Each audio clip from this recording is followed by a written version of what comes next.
It was a cold Tuesday evening in Columbus, Ohio.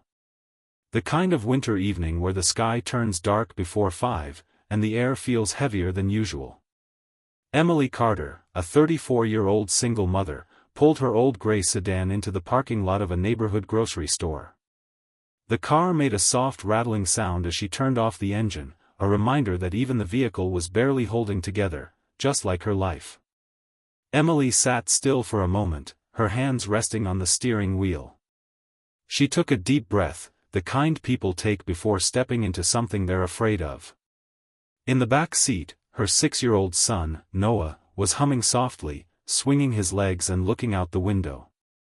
He didn't know how close his mom was to breaking. He just knew they were buying groceries. Emily grabbed her worn-out purse and glanced inside. A debit card. A few crumpled dollar bills. And a hope she didn't fully trust anymore. The past year hadn't been kind to her. After her husband passed away suddenly from a heart condition, Emily's world collapsed overnight. Medical bills piled up, rent went up, and the part-time job she managed to get at a local daycare barely covered the basics. She skipped meals so Noah wouldn't have to. She told herself it was temporary. She told herself she was strong. But strength didn't pay bills.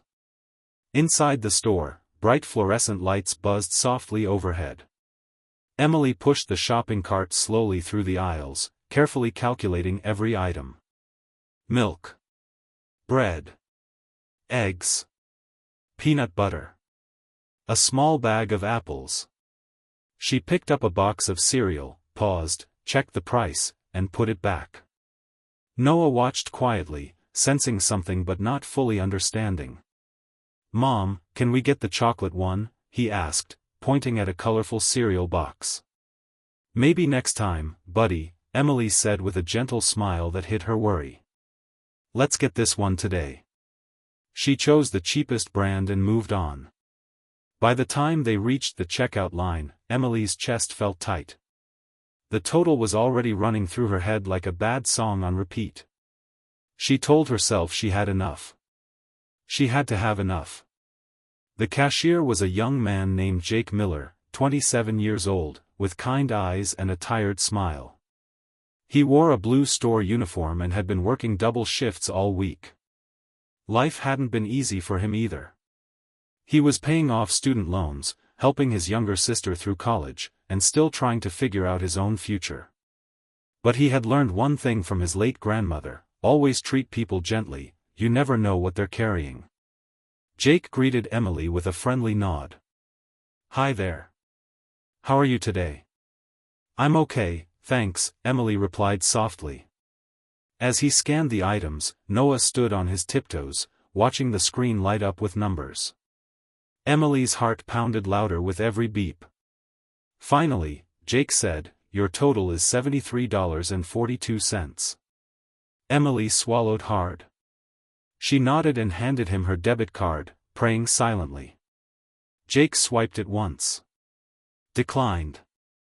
Emily's face flushed instantly. Could you try again?" she asked, her voice barely steady. Jake nodded without any judgment and swiped it again. Declined. The silence felt deafening. Emily could feel the eyes of people behind her, even if they weren't actually looking. Her hands started to shake. "I'm sorry," she whispered. Let me remove some items." She looked at the groceries as if deciding which pieces of her life she could afford to take home and which she'd have to leave behind. She reached for the milk first, then stopped. Noah needed that. She reached for the apples. Fresh fruit was important. Her throat tightened. "I'm sorry, Mom," Noah said suddenly, his small voice cutting through the noise. "I shouldn't have asked for cereal." That was it. Emily turned away, tears spilling down her cheeks despite her best effort to hold them back. "No, sweetheart. This isn't your fault," she said, but her voice cracked. Jake watched quietly. Something inside him shifted. He had seen situations like this before, but this one felt different. Maybe it was the way Emily tried so hard not to cry. Maybe it was the way Noah blamed himself. Or maybe it was simply that this moment mattered. Jake cleared his throat. "Ma'am," he said gently. "One moment, please." He reached under the counter and pressed a few buttons on the register. Emily looked back, confused. "I'm sorry," she said again. "I didn't mean to cause trouble."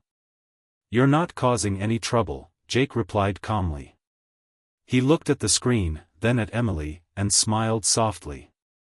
"It looks like your total has been taken care of." Emily blinked. "What? I don't understand." Jake met her eyes. "It's paid for." Tears streamed freely now. "I can't accept that," she said quickly. "I don't want charity." Jake shook his head. "This isn't charity. It's kindness. And sometimes kindness shows up exactly when we need it." Emily's legs felt weak. "But why?" she asked. Jake paused for a moment. "Because a long time ago, someone did the same for my family. And I promised myself I'd pass it on when I could." The people in line behind Emily had gone quiet. One woman wiped her eyes. Another man nodded slowly. Emily covered her mouth, overwhelmed.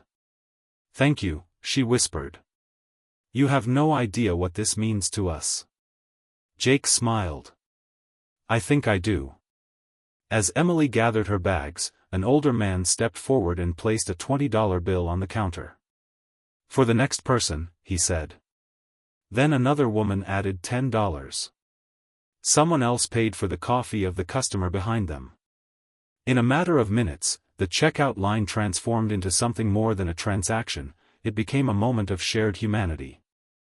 Outside, Emily loaded the groceries into her car. The cold air stung her cheeks, but she didn't mind. She knelt down in front of Noah. "Do you know what happened back there?" she asked. Noah nodded. "The man was nice to us." "Yes," Emily said, smiling through tears.